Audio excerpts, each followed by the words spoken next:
What's up, people? Let me get to the point. I have experienced some of the most painful experiences of racism around Christians, white Christians, even Armenian Christians.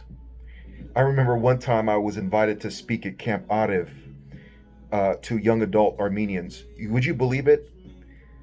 They, apart from some of the leaders and some of the core Christians that were there, maybe it was a group of about 30 of them completely dissed me. They know who they are. They treated me so bad as a speaker. And that was just one experience in an Armenian church. I went to another church in Pasadena one time in a black neighborhood. And that church, man, some people came up to me and they were shocked and they were like touching me like I was some type of alien. The people, that church treated me so bad.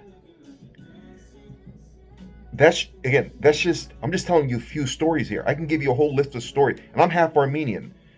And I went to the Armenian community because God called me to reach out to Armenian youth who were more open and to love people and to be just live out Christianity, unlike the adult Armenians, who many of them are ethnocentric, meaning all they do is put their ethnicity above everything. They're not willing to reach Mexicans for Christ. They're not willing to reach white people for Christ. They're not going to reach black people for Christ. They definitely don't want their kids to marry other Christians of other races. And some of them are borderline racist. And that's just the Armenians. Now, I could tell you experiences when I went to Bible college, my freshman year. This was at Life Bible College. Now it's Life Pacific College. My first retreat, that they take you on a retreat as a freshman, some guy came up to me and told me to get out of there, you nigger. Now, some of my friends know about this that are on Facebook even till this day. And they came and they consoled me and they encouraged me because I was about to beat the dude up. He just didn't know where I was from. He didn't know he just probably saw me as some nerdy black Christian. But I mean, I just gotten saved in the LA County jail. But I knew that Christ had called me to love. But I was going to leave that Bible college.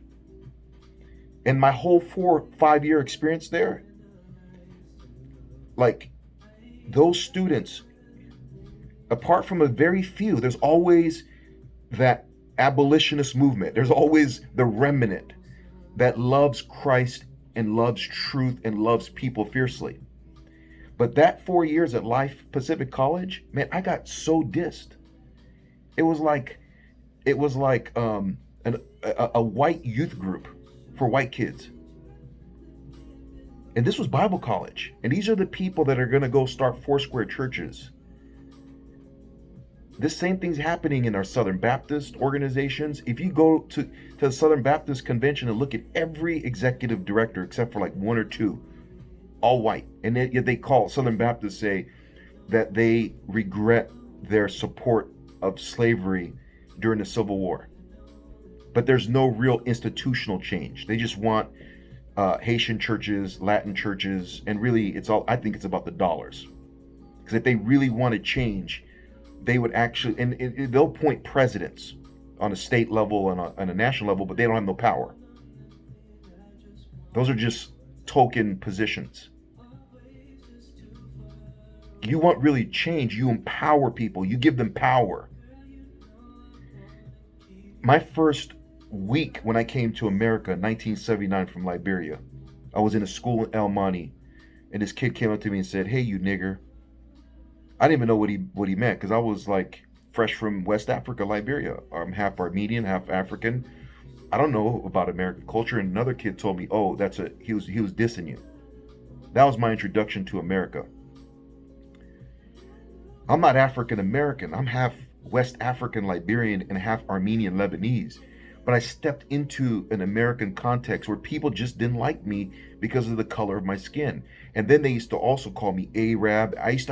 There was a white dude that chased me home because my dad, he said, was an Arab. And he chased me home.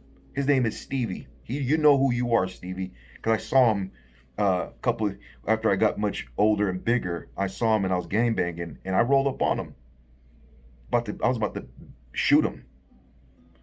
But God gives us a heart, right? Even back then, I was like, you know what? Like, nah, like this is not worth going to jail. But I was about to go into homeboy. Man, I'm just giving you a few stories of what it feels like for people not to like you because of your color of your skin. It sucks. And here's the reality: if the white Christians in the 1600s, apart from the white abolitionists, I give them props, man. A lot of those Quakers and evangelicals were anti slavery. Many of the framers became anti slavery and said in their writings that slavery would haunt America prophetically. The mistreatment of another person because of the color of their skin and because of your greed, the exploitation. And look, the white church stood for 400 years like it does today, and it's concerned about its membership, it's concerned about its money, it's concerned about its influence. But they really don't bring systemic change by empowering in white seminaries, white evangelical denominations. They don't really put feet to their ideas. They talk, because you know why? The reality is, see, I don't care what race you are. I've sat under white pastors, white professors, Armenian. I don't care. What I care about is character. Race is fickle, but here's the reality: white Christians, they care about race. That's why they won't go and sit under a black pastor. They won't go to a black institution and learn theology. They care. They care. From media to institutions and seminaries, they don't mind listening to our music and watching us play basketball. But white Christians, who are the salt of the earth and the light of the world, because they have been passive about this issue, I mean, they'll fight over abortion. And I hate abortion too. I want justice from the womb to the tomb. But you know what? You know why they'll fight over abortion?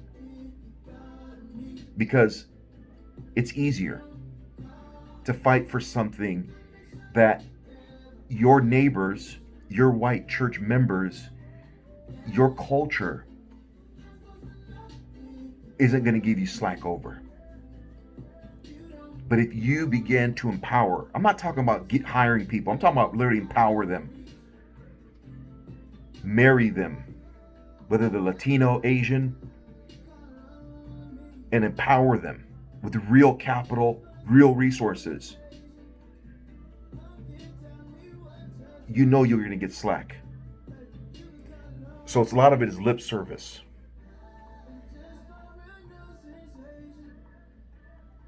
Because here's the reality: the white Christians don't feel black Christians are capable and able. You don't mind us coming to your churches. You don't mind us even being on your staff. I worked for a church here in South Florida. I was the only black staff member they had. And one after me came someone else, some Jamaican guy. Whenever I spoke up, whenever I shared my ideas, you should have seen how they treated me. I was there for almost 3 years. Not one of the white staff members ever invited me to their house. That church is oasis. Yeah, they got Caribbeans, they got Latins there. Not one staff member in that church invited me to their house. And whenever in staff meetings I spoke up or shared my heart about a project or something, they were shocked.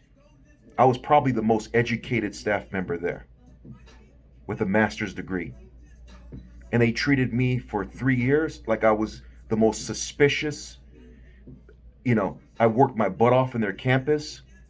And then they left us high and dry, my family. And then they wanted me to pay them some money that supposedly we owed. Can you believe that? Man, the stuff you experience, man. See, and like someone said it, white Christians don't mind our presence. They have a problem when we assert ourselves. See, white people assert themselves with each other. Whites are very competitive. and whether it's in building mega churches or building billion-dollar companies, but they're so shocked when someone who's black is assertive, has opinions and business ideas and marketing ideas. I'm telling you, and this is white Christians. You talk to any black conservative or Christian who's worked in white organizations, who's asserted themselves, and you may not even be angry. They may label you as an angry black person. You may just be serious about what you do. See, they can be serious, but you can't. They can be angry about stuff and you can't. It's always a double standard. But here's the reality: when we black people are assertive, any domain outside of sports and art, it's always like they're just not used to it. When I was at Oasis, I had a problem with the fact that we had someone on the worship team that was having a sexual relationship with one of the members of the North Miami campus. Man, one of the staff members went off on me. Felt I had no right to speak about the moral situation of this worship person. Can you imagine? And this was a pastoral team. They don't mind your dollars. They don't mind your presence to become students, to become members. But white Christians have been great culprits of America's sin, and they've been taking advantage of their money, their endowments, their denominational history, their media powers, and the fact that they've had a head start in this race, a 400-year head start. And this is why some of this stuff is still happening today. They don't speak up. They whether they're Republicans or Democrats, they don't speak up. They don't make the actual empowerment changes. Because at the end of the day, they're really afraid of us. They feel like we're so angry that we're going to pay them back. They don't believe that the gospel has really changed our hearts. And all we want is equality and to be able to speak up and assert ourselves the way they do. And if you hire us, we don't want to just be backdrop. We want to be active participants in the growth of your institutions, and to make it so that it's not just comfortable, but celebrates all the clients that you serve in your seminaries, in your churches, in your institutions. But when you do, and I'm saying this to say that because of the white Christian leadership, for 400 years, this stuff has continued, because if they began to prophesy and stand up for all races in America, the culture would follow. This is my rant, and it's from the heart. And trust me, I have enough experiences to back it up.